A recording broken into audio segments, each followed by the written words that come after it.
जय गुरु संतपति। आदरणीय संत समाज, हम लोग स्वामी जी द्वारा रचित ग्रंथ लौह परवाना का श्रवण कर रहे हैं। मैंने लौह परवाना के सारे चौपाई को आप लोगों के समक्ष रखा है और फिर लौह परवाना के प्रारंभ में एक दोहा था।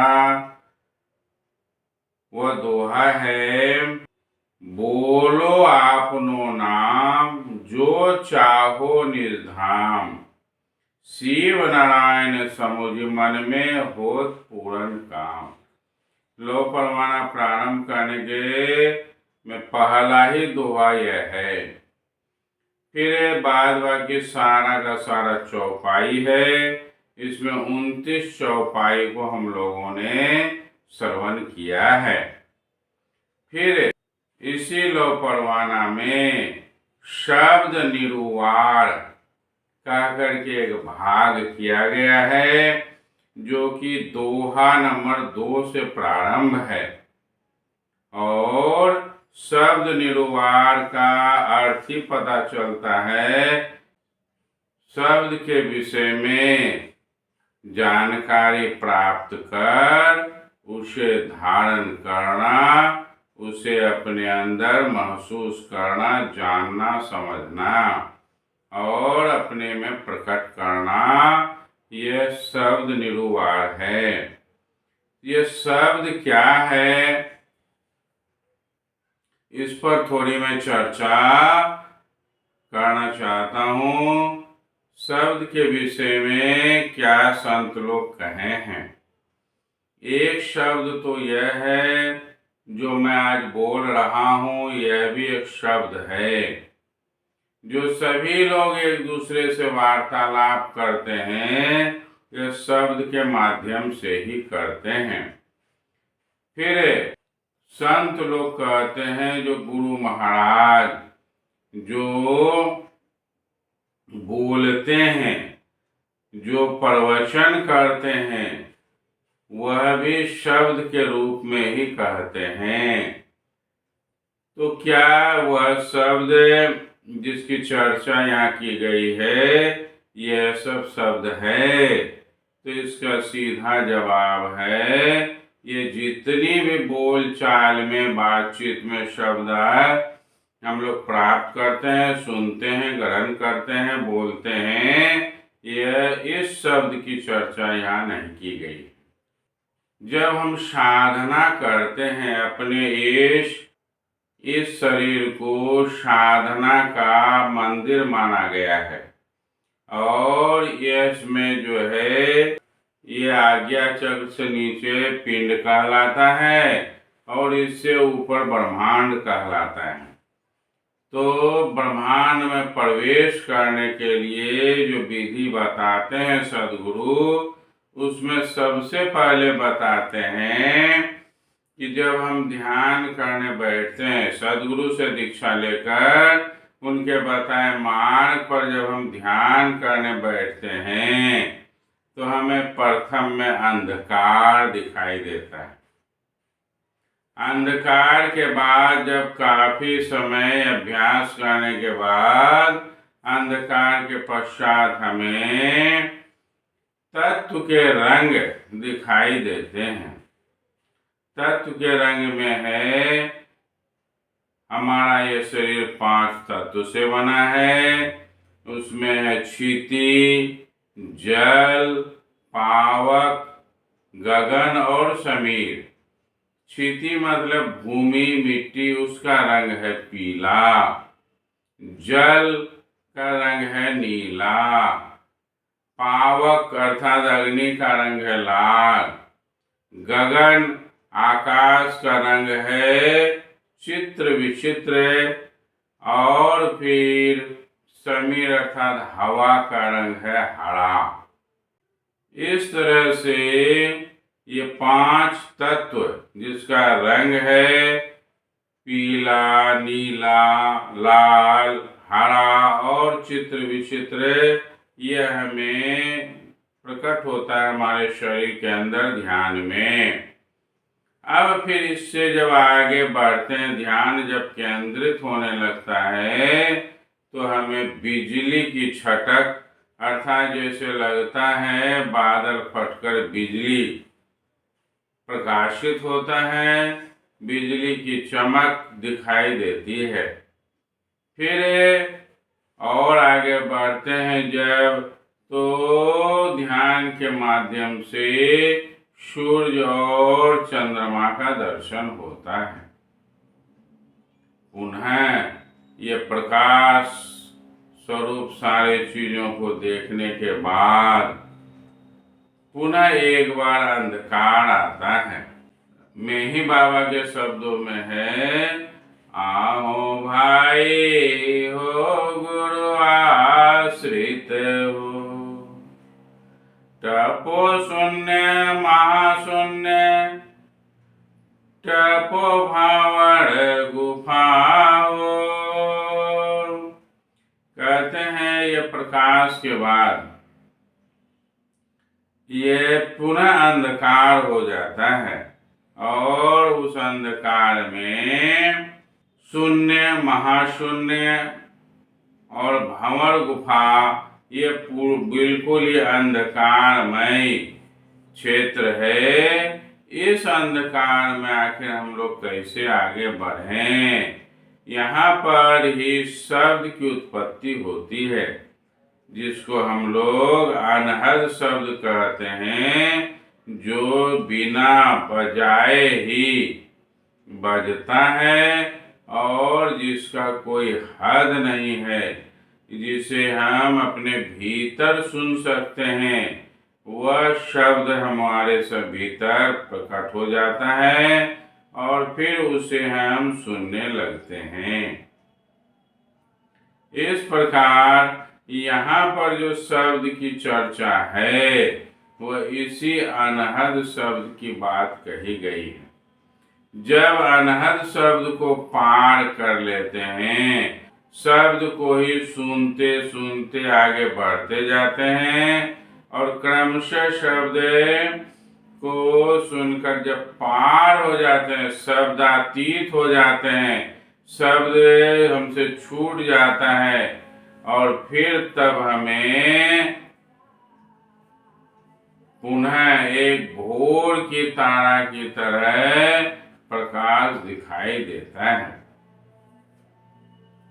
स्वामी जी कहे हैं, झिलमिल तारा अगम गंभीरा, एक ज्योति से बड़े शरीरा। तो यह वही तारा इस शब्द के पार में दिखाई देता है।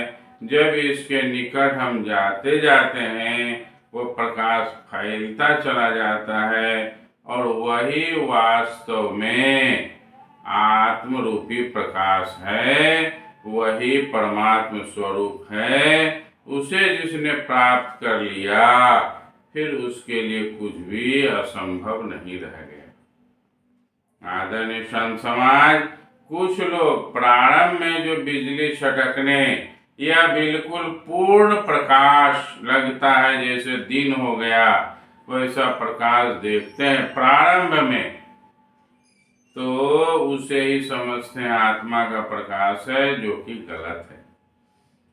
तो यहाँ पर जो यह शब्द की चर्चा की गई है, यह अनहद शब्द है और इसे अगर उस शब्द को भी जो गुरुदेव मंत्र के रूप में शिष्यों को देते हैं दीक्षा के समय, उस शब्द को भी अगर पकड़ें, समझें, जानें, तो वह भी शब्द जिसे नाम कहते हैं, वह भी हमें उस पद तक पहुंचा देते हैं। लेकिन नाम सही मिलना चाहिए, सही नाम का खोज होना चाहिए और वह भी एक शब्द कहलाता है। तो यहाँ पर यह अनहद शब्द की चर्चा की गई है और वास्तव में स्वामी जी कहते हैं, जिसने अनहद शब्द को जान लिया वही वास्तव में संत हो सकते हैं और वे ही किसी दूसरे को दीक्षा देने के हकदार होते हैं, अर्थात वे सद्गुरु हो सकते हैं, ज्ञान दे सकते हैं और फिर लोगों को चेता सकते हैं। तो उस शब्द की चर्चा यहाँ की गई है। आते हैं मूल ग्रंथ में स्वामी जी इस शब्द के बारे में क्या कहते हैं, थोड़ा मैं मूल ग्रंथ के माध्यम से प्रकाश डालने जा रहा हूँ। मूल ग्रंथ में स्वामी जी कहते हैं चौपाई में, गुरु अन्यास अचल अविनाशी, सत्य शब्द भय प्रकाशी। गुरु अन्यास जो है वे अचल और अविनाशी हैं, अर्थात परमात्मा अचल और अविनाशी हैं और उसी से ये सत्य शब्द भय प्रकाशी, उसी के इर्द गिर्द, उसी के चारों ओर शब्द की ध्वनि होती है और वही ध्वनि कंपायमान होकर दूर जाते जाती है। तो 10 अनहद जो है वह सबसे जो दूर रहता है उसे साधक को पहले सुनाई देता है और जो अंतिम वाला है वह जो परमात्मा के निकट है वह सबसे बाद में सुनाई देता है।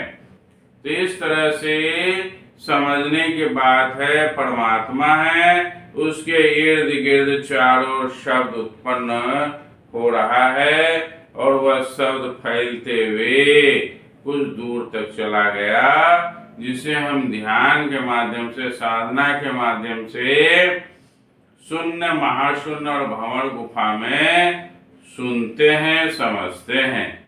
तो कहते हैं सत्य शब्द भय प्रकाशी, सत्य शब्द का उत्पत्ति हुआ, प्रकट हुआ।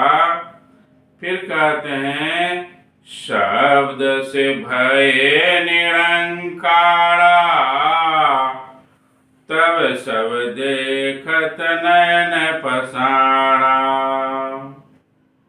जब शब्द से निरंकार की उत्पत्ति हुई तब जो है लोग नयन पसारा, आंख पसार कर देखने लगे, अर्थात वह जो है शब्द के बाद, उधर से परमात्मा की ओर से शब्द के बाद और इधर से जाएंगे तो वह प्रकाश के रूप में लोगों ने उसे पाया, साधक ने पाया, जन साधारण नहीं।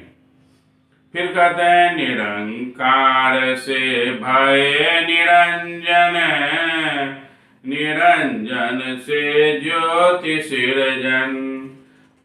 निरंजन, निरंकार से निरंजन की उत्पत्ति हुई और फिर निरंजन से ज्योति की उत्पत्ति हुई और फिर ज्योति से त्रिदेवा अवतारा, तब भवजीव सकल संसारा।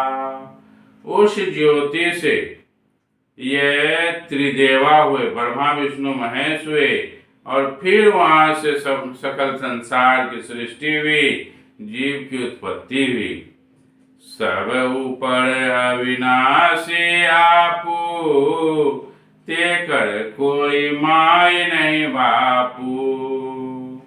तो प्रारंभ में जो परमात्मा हुए, जिसके चारों ओर शब्द चल रहा है, वह जो है अविनाशी, अचल हैं, जो कि अन्यास हैं। तो अविनाशी आपू, तेकर कोई माई न बापू, उसका न कोई माई है न कोई बाप है, वह स्वयं है, स्वयं का कारण वही है और उसके अलावा कुछ नहीं है। सकल जीव ते ही माय समाये, अचल भक्ति संत मुनि पाए। संपूर्ण सृष्टि कहा जाए उसी में समाई हुई है और उसी की भक्ति प्राप्त करना संतों का, जीवों का एक मूल उद्देश्य है। और इस मूल उद्देश्य से लोग भटक गए हैं और फिर जो है जो नतीजा है जान रहे हैं। फिर स्वामी जी कहते हैं, सोई संत आप अविनाशी, काटत भगतन की 84। वही परमात्मा वास्तव में संत के रूप में धरती पर आते हैं और भक्तों के 84 लाख का भ्रमण को, 84 लाख की जोनियों को वह काटते हैं और फिर उससे हटाकर वह संत लोग की ओर ले जाते हैं।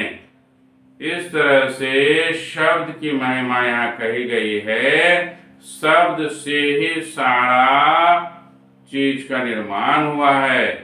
ऐसे अविनाशी अचल परमात्मा से उत्पन्न शब्द वह भी अविनाशी है।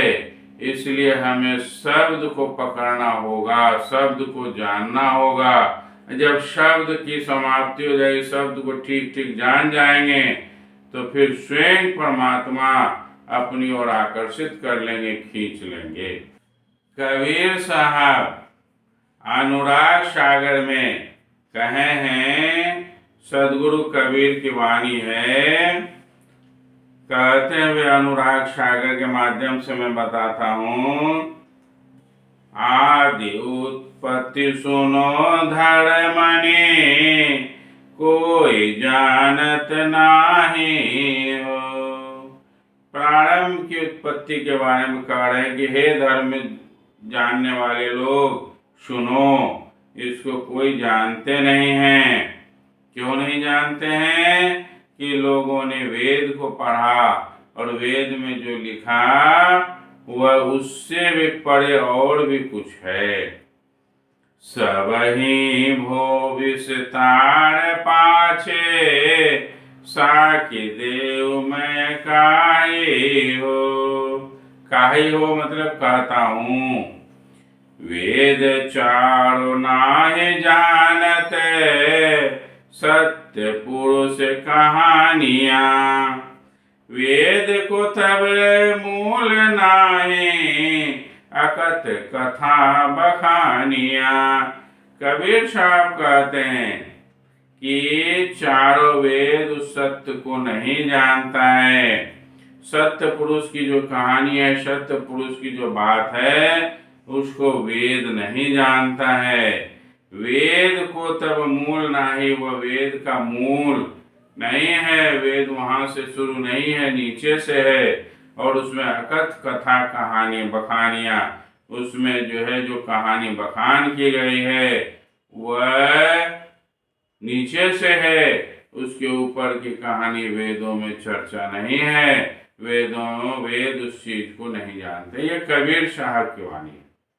फिर कहते हैं सोरठा में, निराकार ते वेद आदि भेद जाने नहीं, पंडित करत उच्छेद मते वेद के जग चले। कहते हैं कि उस निराकार पार ब्रह्म के भेद को वेद जानता नहीं है। पंडित उसका उच्छेद करते हैं, किसका? वेदवाणी को। और वेदवाणी के अनुसार ही लोग चलते हैं। इसलिए कबीर साहब कहते हैं कि उस आदि पुरुष की वाणी को सुने। फिर कहते हैं चौपाई के माध्यम से, सत्य पुरुष जब गुप्त रहाए, कारण करण नहीं निर्मय।